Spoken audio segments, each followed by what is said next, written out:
But we are going to review where there is competition with the private sector. We need a competitive and successful private sector in all media, and we need to balance the playing field with the American web giants, but without attacking Canadians' liberties on social media.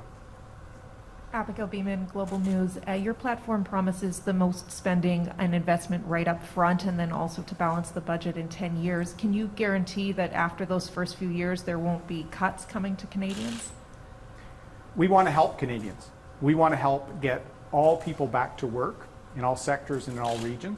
We want to help the most highly affected. That's been a big miss with Mr. Trudeau.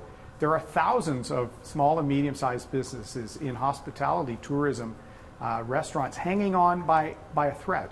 So our plan will secure those jobs, help them thrive, and that will help us get a growing economy. We want to make sure we help some of the people hit hard, some of the vulnerable. We want to tackle mental health. So we have a comprehensive plan. It's with the PBO for costing right now, and we need to help people as we secure the future. And our plan to balance the budget over the course of 10 years, by the decade, is fair so that we can help people get back on their feet. On Afghanistan, the Liberal government committed to resettling 20,000 people. I'm wondering if you believe that that's the right number. Should it be higher? And I'm wondering if you were in government, what you would be doing specifically to help people come to Canada, given the situation on the ground. As I said, the situation on the ground is heartbreaking. To see people clamoring onto aircraft, running after aircraft, it's heartbreaking. It shows the turmoil there. And the Trudeau government knew that was coming. They had 6 months at least that the Biden administration was pulling out. And the Trudeau government did nothing, even to secure folks that had worked at the embassy, interpreters that our caucus and even myself have been advocating for 5 years. Like everything, Mr. Trudeau leaves everything to the last minute, hopes other people will look after the real leadership that is required in a prime minister. I will make sure that we work with our allies to provide aid, to provide support, and anyone that's at risk because they help serve with our men and women in your uniform, or our diplomats or our aid workers, we need to have their back, and I will have their back as prime minister. Next question. Hey, Glenn McGregor, CTV News. Mr. O'Toole, I'd like you to elaborate on that point a little bit. If you were prime minister today, what would you be doing to help get those people out of Afghanistan? Would you send more Canadian Forces members in there? Would you, for example, waive some of the screening process in order to get people out faster? What exactly would you be doing to help this situation? Well, first, Glenn, I've worked on this for 5 years. In fact, we got one Afghan interpreter that served with our forces back under John McCallum, and Mr. Trudeau fired him, and his subsequent ministers were disastrous. We need action. So I will be a prime minister that will act. And as I said, anybody that is at risk from the Taliban, and we see the turmoil in that country, it's heartbreaking. Anyone that's at risk because they were supporting our efforts there in the military and aid and diplomacy, we need to get them back. And Mr. Trudeau has squandered 6 years, squandered the last 6 months when we knew the U.S. pullout was coming. I want to ask you about your daycare policy. Your document you released today proposes to effectively scrap the $10 a day daycare deals that the Liberal government has forged with the provinces.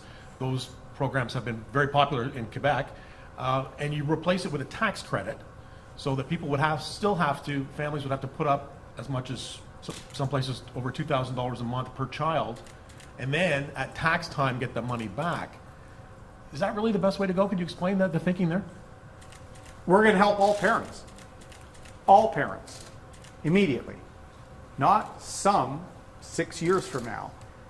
Parents know what's best, particularly with the flexibility needed for families coming out of the pandemic and with shift work and other things. We're going to help all families, and lower income families will have 75% of the costs covered. So we're going to empower families to make their decisions, and we're going to support all families immediately. I think it's an approach that is not only fair, it gives immediate help, not more liberal promises that will never come. On doit aider toutes les familles canadiennes et on va avoir une approche comme ça.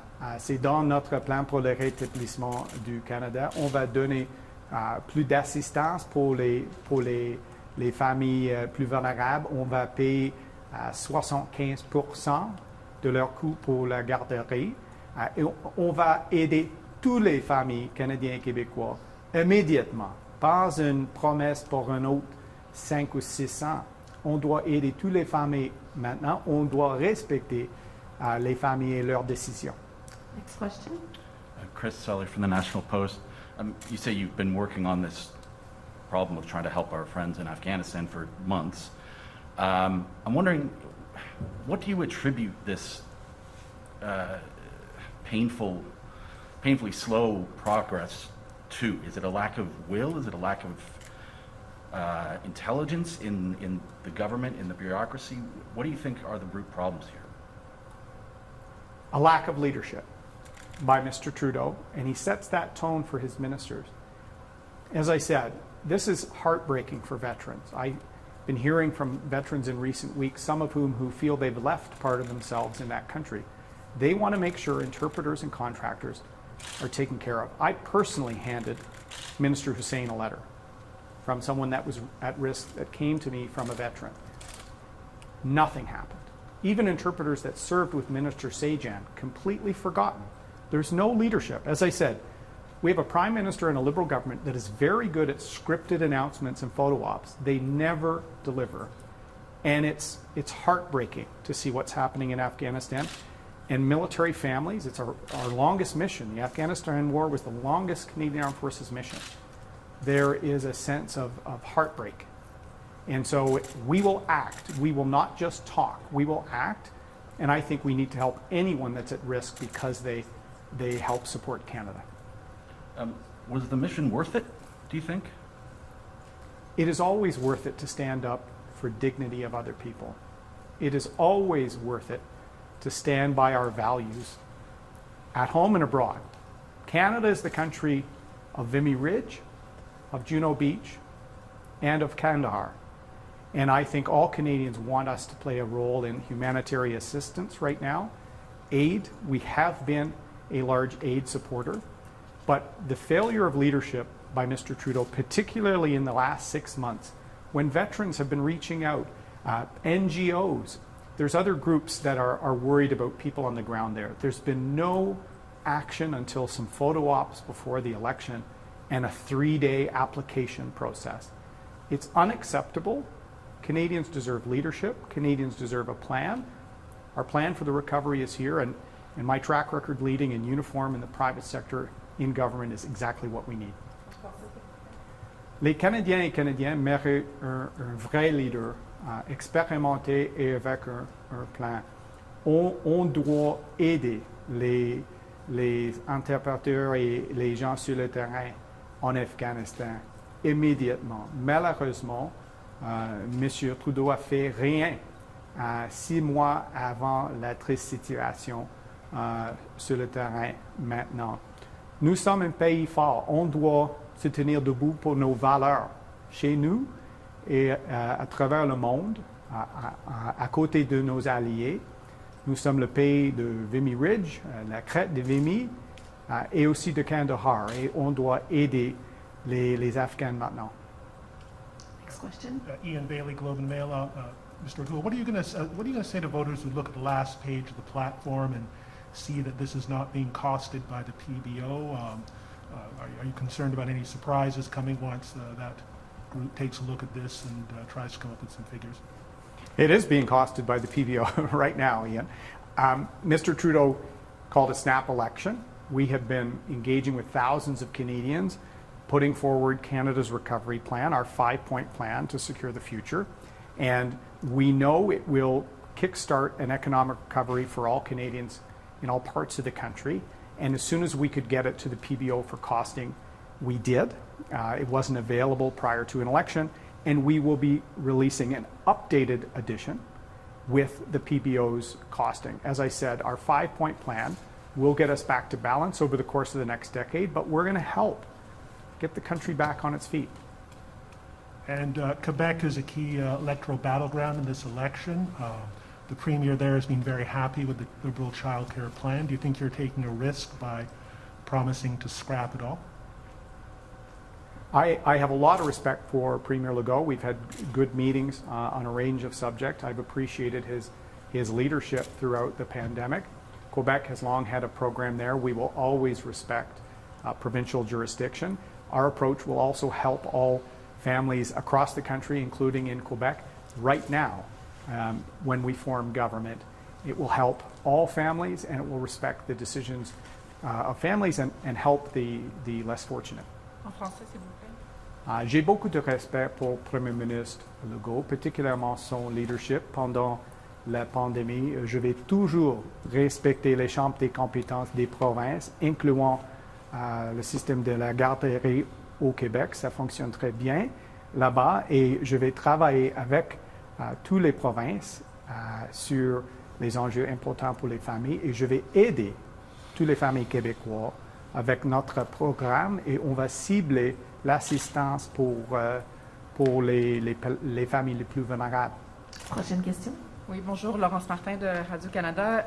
Vous avez émis un communiqué hier soir pour dire que, bon, pour les fonctionnaires là, fédéraux, ceux qui ne sont pas vaccinés, vous demanderiez à ce qu'ils passent un test quotidien de COVID. J'aimerais savoir comment est-ce que ça va fonctionner concrètement et surtout qui va payer pour ça. Est-ce que ce seraient les fonctionnaires eux-mêmes ou ce serait le gouvernement? Le gouvernement. Comme j'ai dit, les vaccins sont très importants, c'est sécuritaire et efficace. Et j'encourage tous les Canadiens et Québécois de se faire vacciner. Mais c'est possible d'utiliser les tests de dépistage rapides pour les fonctionnaires fédéraux qui ne sont pas été vaccinés. Et je vais avoir une approche comme ça. On a besoin plus de tests rapides pour la pandémie. Je préfère les tests de dépistage rapides fabriqués chez nous et pas en Chine. Et on va avoir une approche de leadership sur les tests de dépistage rapides.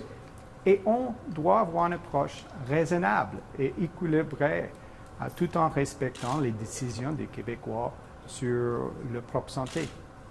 Mais est-ce que vous pensez que c'est raisonnable que les contribuables qui se sont fait vacciner en majorité paient pour les tests des gens qui n'ont pas voulu se faire vacciner? C'est raisonnable parce qu'on doit travailler ensemble. Ce n'est pas le temps pour la division, ce n'est pas le temps pour une élection en pleine quatrième vague d'une pandémie. C'était la décision du Premier ministre Trudeau. C'était inapproprié d'avoir un programme pour le Charity We Charity pendant une pandémie. On a un plan pour le rétablissement du Canada après la pandémie. On a un plan pour les tests de dépistage, des vaccins, des outils. Et c'est très important pour le gouvernement fédéral d'avoir une approche de leadership. Et je vais être un rassembleur, pas un diviseur comme M. Trudeau. This will be the last question. Ce sera la dernière question. Hello, Heather Schofield from the Toronto Star. Your plan seems to be based on 3% growth over the long term, and that's been extremely difficult for any Western country to achieve, pandemic aside, obviously. So I'm wondering what happens if you're not able to obtain that 3%, given that it's such an ambitious target. We've chosen an appropriate target based on a very ambitious set of economic development policies. As I've said, our first pillar, 1 million jobs in 1 year, will help recover the jobs lost in the pandemic and also get sectors of our economy surging. We need to be proud of what we produce in our country again. Energy, softwood lumber, minerals. We need to get steel and aluminum better deals and not let China abuse international trade laws. And in Waterloo last week, I announced a very, very intense program for innovation in Canada using Patent Box, using flow-through shares, many of which have been advocated by leading organizations, making sure that we can create more here in Canada. So we're confident we will attain those. But as a responsible government, we will always make sure we're transparent with Canadians and we're making sure we put a recovery plan forward and that we're never again unprepared for a crisis or running massive deficits in good times like Mr. Trudeau. And just on your childcare plan, there is, I can understand how but through a tax credit, you're helping with affordability.